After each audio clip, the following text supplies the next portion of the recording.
Muito bem, agora o assunto é o imposto de renda após o término do prazo para entrega. Nós vamos conversar com o especialista André Félix, que vai explicar o que fazer para quem não entregou a declaração e também as consequências da malha fina. Muito boa tarde, André. Boa tarde, tudo bem? Tudo bem, André, nós tivemos até extensão do prazo e quem não conseguiu entregar vai receber uma multa logo de cara? Exatamente. A multa corresponde a 1% ao imposto devido pelo contribuinte, sendo o mínimo, se não dever imposto, R$ 165,74 e a multa máxima de 20% do imposto devido. Não é o imposto a pagar ou sobre a restituição, caso não tiver restituição. A multa é calculada sobre o imposto que deveria pagar a título de imposto de renda no exercício de 2020. E existe um prazo para que ele possa ficar equite com a Receita? O ideal é o mais rápido possível. O prazo para fazer a declaração são de 5 anos. Porém, durante esse prazo de 5 anos, pode a Receita realizar o lançamento de ofício, aí a multa é muito maior, podendo chegar até a 150% do valor do imposto devido, conforme o caso. Vocês sempre reforçam que mesmo que a pessoa tenha dúvidas, mas que ela processe a declaração e depois faça correções. Então, o pior cenário é não entregar mesmo, né? Exatamente. O pior cenário é não entregar a declaração, porque daí fica sujeito ao lançamento de ofício da Receita Federal, fica com pendências de regularização do CPF, que podem atrapalhar a vida civil do contribuinte, como, por exemplo, abrir conta em banco, obter passaporte. Se passar em concurso público, vai ter dificuldade para ingressar na carreira. Então, sempre dá entregar a declaração. E fica alguma marca em relação à Receita? De repente esse contribuinte fica marcado pela Receita? Existe isso também, André? Não, isso não existe. Não existe uma perseguição da Receita ao contribuinte. Ele vai ter uma pendência de regularização perante a Receita Federal, somente isso. André, o presidente Bolsonaro tinha prometido fazer uma correção da tabela, né?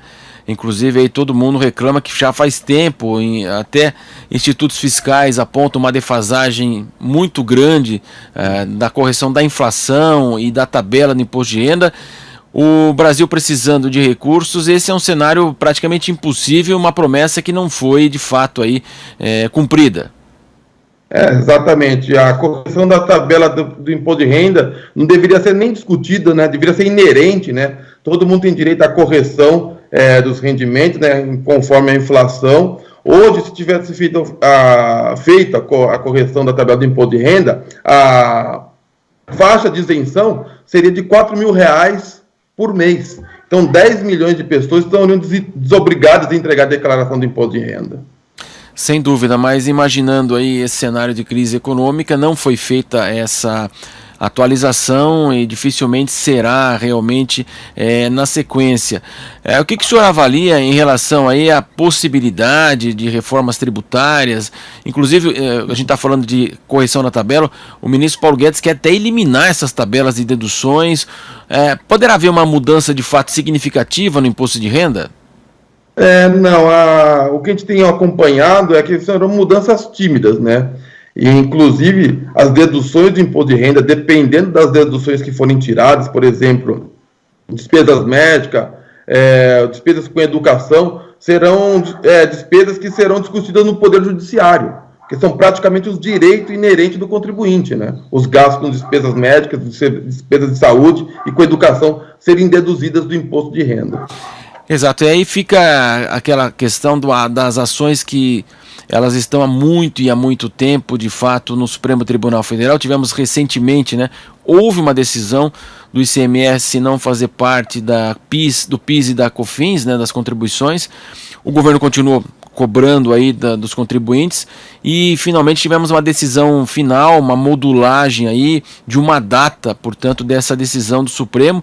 E outra questão que se arrasta na própria sexta-feira, o ministro Alexandre de Moraes está 5-5, aquela chamada revisão da vida, na qual aí beneficiários do INSS questionam a mudança na regra da Previdência lá do real e querem, de fato, aí a reposição das outras moedas que antes do real. Uma dívida aí que o governo alega que são 43 bilhões de reais em 10 anos. Também o governo alega que não tem como bancar toda essa situação envolvendo o ICMS. Mas o fato é que o governo tomou de uma maneira indevida e agora não quer devolver, né? Exatamente, você foi preciso do seu comentário.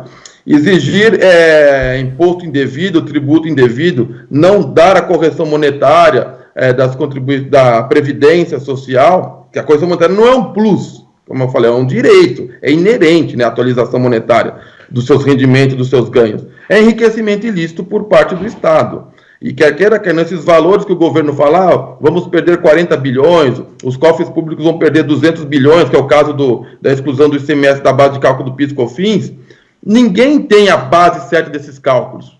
E quer queira, quer não, na minha opinião, é muito melhor esse dinheiro na economia, gerando riquezas, aumentando o número de empregos, aquecendo o mercado, do que parado no erário público, né, que é um dinheiro mal investido.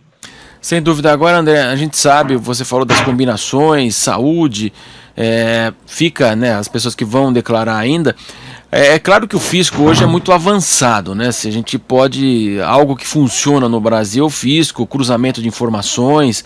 Então não há muito espaço para aquelas declarações aí mais fantasiosas de fato. Então eu queria que você falasse também dessa possibilidade do fisco em relação a conhecer de fato a vida do contribuinte. O sistema da Receita Federal realmente ele é muito sofisticado, né? A forma de integrar a declaração de imposto de renda é muito aprimorada. A Receita tem os dados de todos os contribuintes quando os seus rendimentos, seus pagamentos são declarados pelas fontes pagadoras, tanto que você tem a opção, né, de aceitar a declaração que a Receita Federal te oferece, porque tem esses cruzamentos de dados. Então, hoje não tem muitos mecanismos, né, como de inventar uma declaração, inventar rendimentos, inventar despesas, né? A Receita facilmente encontra os dados, as informações. Você aumentar suas despesas para diminuir o pagamento do imposto de renda não surte mais efeitos, porque você tem que ter a prova daquele pagamento, daquela despesa, por exemplo, uma despesa médica, uma despesa com saúde. André Félix, advogado tributarista, valeu, muito obrigado pela sua participação aqui na Jovem Pan. Eu que agradeço e estou à disposição de vocês. Muito boa tarde. Muito boa tarde.